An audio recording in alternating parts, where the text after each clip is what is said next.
Hello, my name is Misty Burton, and I am the current Academic Fieldwork Coordinator for the OTA program in Madisonville, Kentucky. And today I would like to share with you some information about cultural humility. Now, there are many topics that I would love to share with you in regards to supervising the occupational therapy assistant students from our program. But today I am discussing cultural humility, and you may be wondering why I picked that topic. And the reason is quite clear. The ACOTE standards from 2023 had some new language published in it, particularly this standard that I'm sharing with you on this slide, C18. References a term that I was not exactly familiar with, cultural humility. ACOTE defines it as that first bullet point, emphasizes humble and empathetic communication with clients and reduces reliance on bias or implicit assumptions, and instead encourages intentional listening and openness to various cultures. And the language of the standard for ACOTE is listed there as well. It is under the heading of evaluating the effectiveness of supervision. So that is OTA student, fieldwork student supervision. And the standard reads, document a mechanism for evaluating the effectiveness of supervision, demonstrate support for enhancing supervision, such as materials on supervisory skills, continuing education opportunities, student well-being, cultural humility, and articles on theory and practice. So today I'm trying to hit information about cultural humility as well as provide a continuing education opportunity. Also, please, when you receive an OTA student from our program, they will bring to you a packet with information addressing some of the other things identified in the standard. What is cultural humility? The term was coined in 1998 by Melanie Travon and Jan Murray Garcia. It is used to describe a lifelong process for individuals to engage in self-reflection and self-assessment to bring into check the power imbalance that exists with the physician-patient communication dynamic. The goal is to develop a mutually respectful and dynamic partnerships with communities. And the goal is to reduce health disparities that fall along the cultural lines. Cultural humility was developed as an alternative to cultural competency. Cultural humility attempts to focus on the process of addressing culture instead of the attempts of developing a culturally competent practitioner.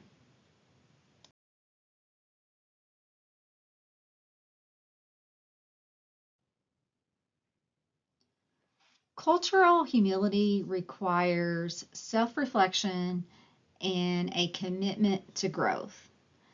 Self-reflection allows occupational therapy practitioners to better understand themselves and their role in the healthcare community. A commitment to growth is developing an awareness of our own biases and cultural influences. Another important element in cultural humility is respecting individuality. We are all a part of a given demographic, or maybe many different demographic categories. However, we are also all unique.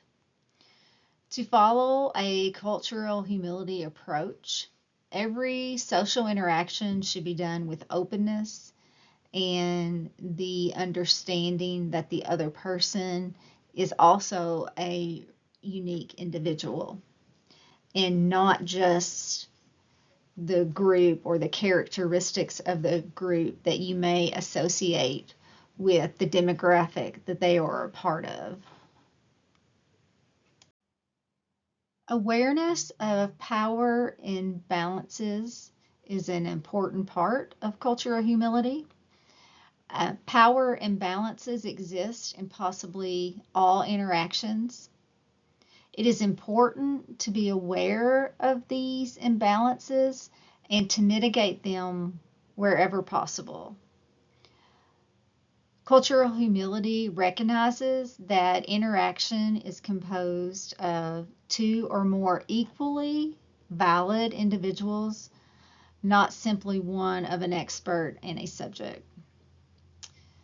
And by following this and making efforts to make both individuals, both parties feel equal and valid, this can lead to more effective client-therapist interactions and improved outcomes and growth of the OT profession.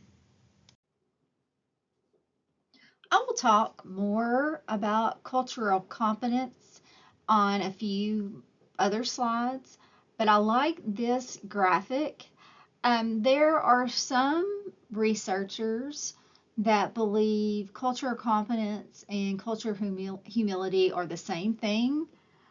Other researchers believe that cultural humility is not needed because of cultural competence.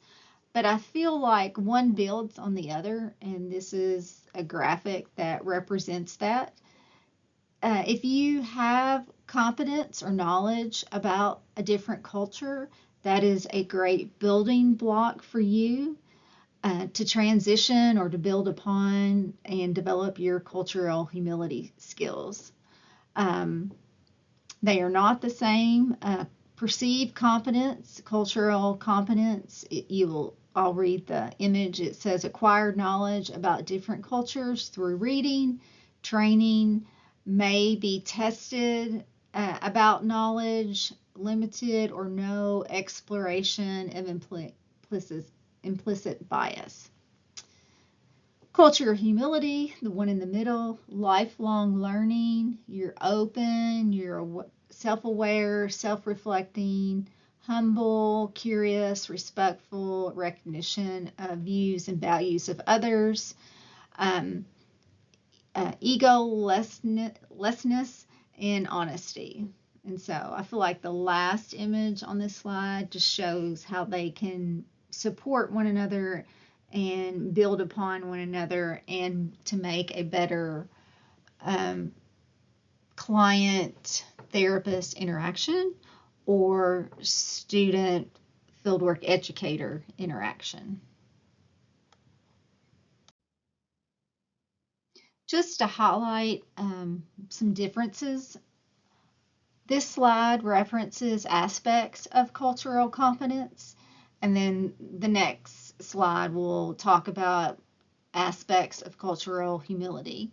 So cultural competence believes that learning about a culture can result in mastery interacting with it. So just learning about it can give you the ability to interact with it. It believes, cultural competency believes that the practitioner is culturally neutral. So that a person is able to be completely neutral, not bring their experiences or knowledge to the table when interacting with someone from another culture or different belief system. Just use the knowledge that was learned about a particular culture. Focuses on the knowledge that the practitioner has about the culture, not the process of social interaction. So cultural competency focuses in on the knowledge that the practitioner has about the culture, not the actual social interaction that is about to take place. And cultural competency tends to focus more on race than other demographic factors. So we all belong to many different categories, many different groups, but when you're studying cultural competency, it seems to be focused in on race than a particular other group that your client or student could be a part of. Aspects of cultural humility, on the other hand, and a few have already said a couple times already in this PowerPoint, lifelong learning without a set endpoint. So you're never deemed competent or all-knowing about a particular culture. It requires self-reflection, self-assessment, understands that all individuals have personal biases, and work should be done to increase awareness of those personal biases. Each individual has their own distinct cultural background. You can study a group of individuals from a culture and learn general characteristics about that culture, but you're not going to be able to learn knowledge about a particular patient or future patient or a future student. So practicing cultural humility, treating everyone equal, being open and curious about the other person can help you have a better interaction for both of you. Cultural humility can also help prevent burnout and improve patient care outcomes because you're treating the other person as an equal.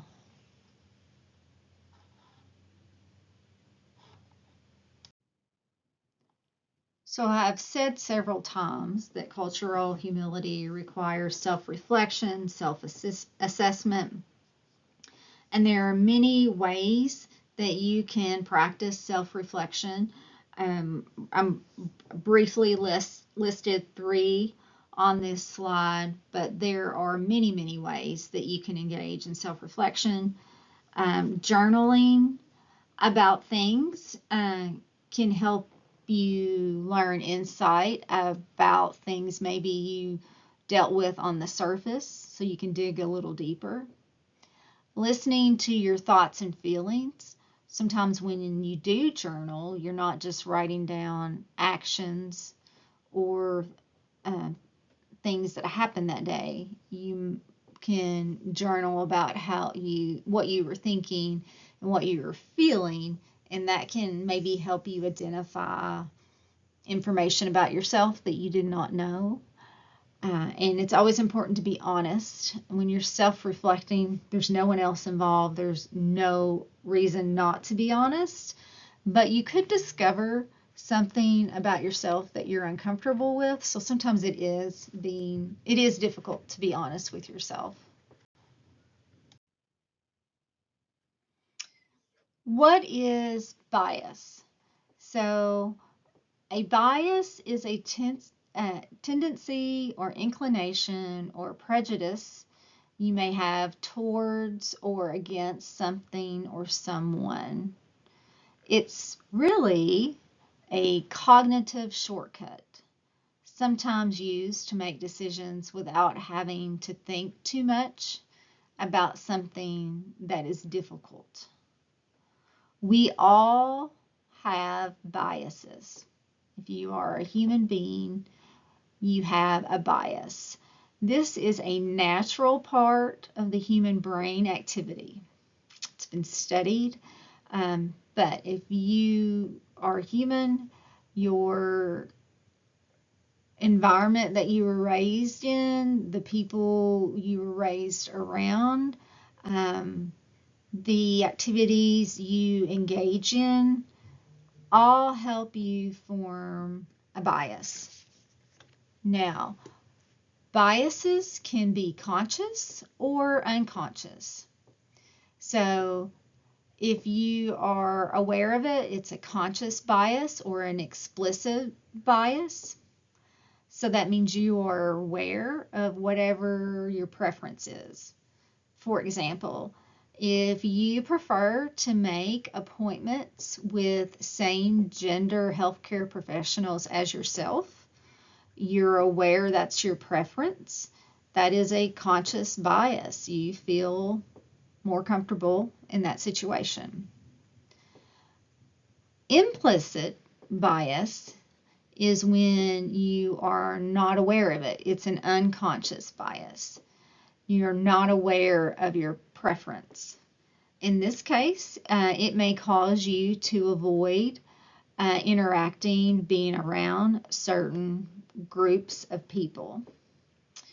It can lead to you not providing the best care to certain groups of people, whether, if you're a clinician, you may find yourself relying heavily on protocols, not really getting to know the individual.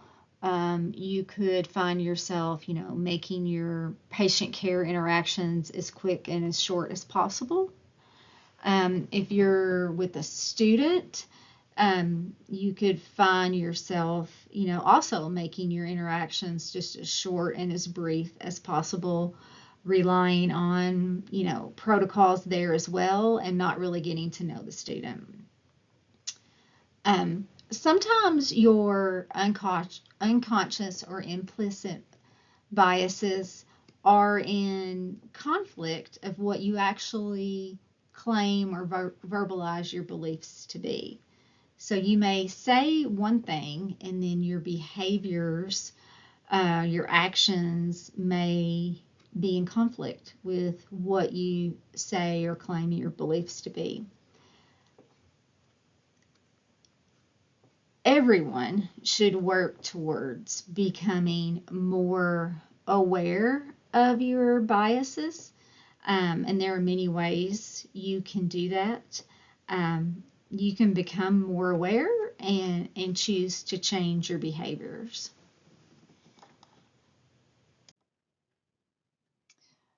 Times when we may rely on implicit unconscious bias.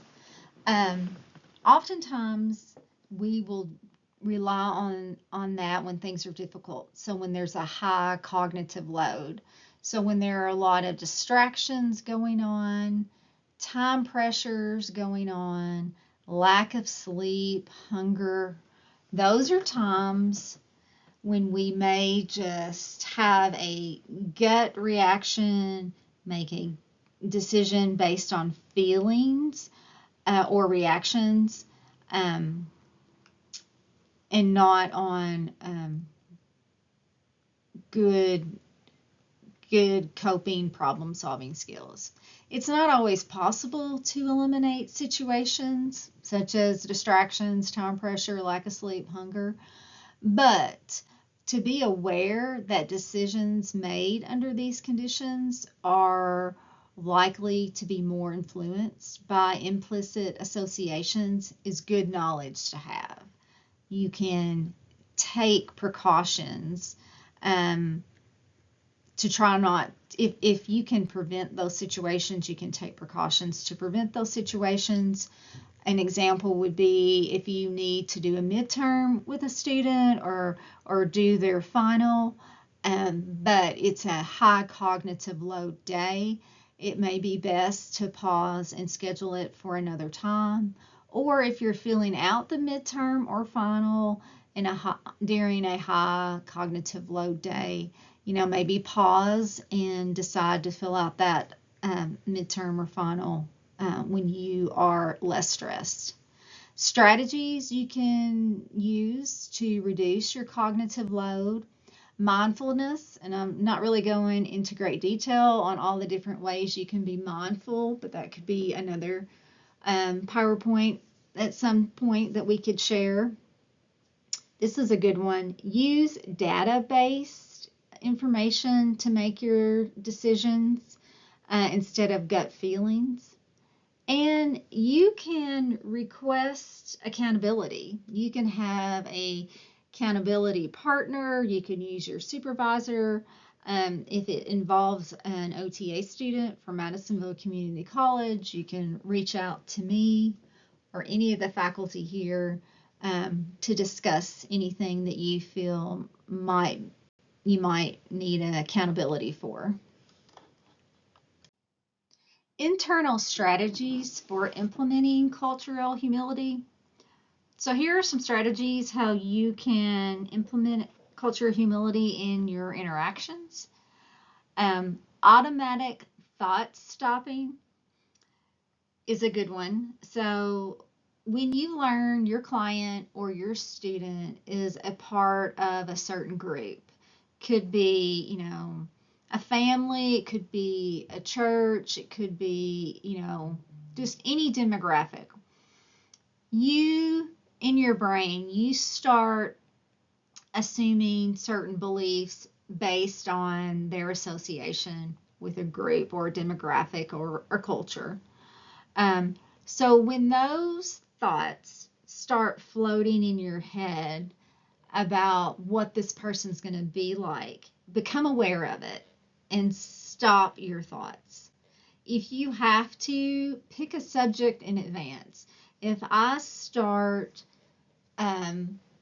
thinking certain characteristics about a group or about this person that I haven't met just because of their association with a group, if you feel yourself or your brain starts, triggering these thoughts, pick a subject in advance. Start naming all vegetables in your head. You don't have to do it out loud, but start, all vegetables that are yellow, or just create a distraction in your brain so you can silence the stereotyping that you may be feeling and thinking about a particular group.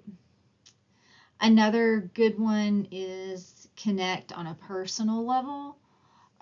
Be open, be curious about that patient, that client, or that student.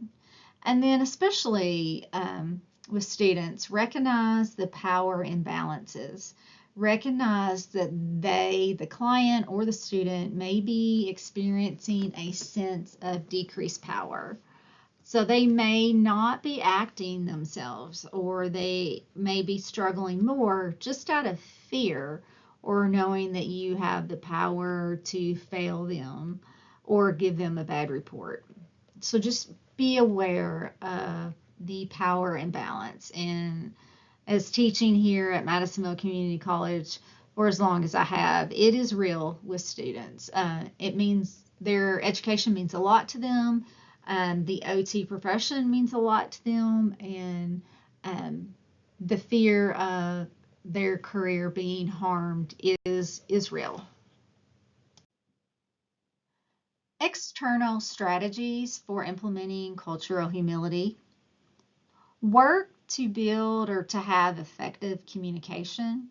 So that would include active listening and open-ended questions. In the process of active listening to your client, you're attempting to build a partnership between yourself and them.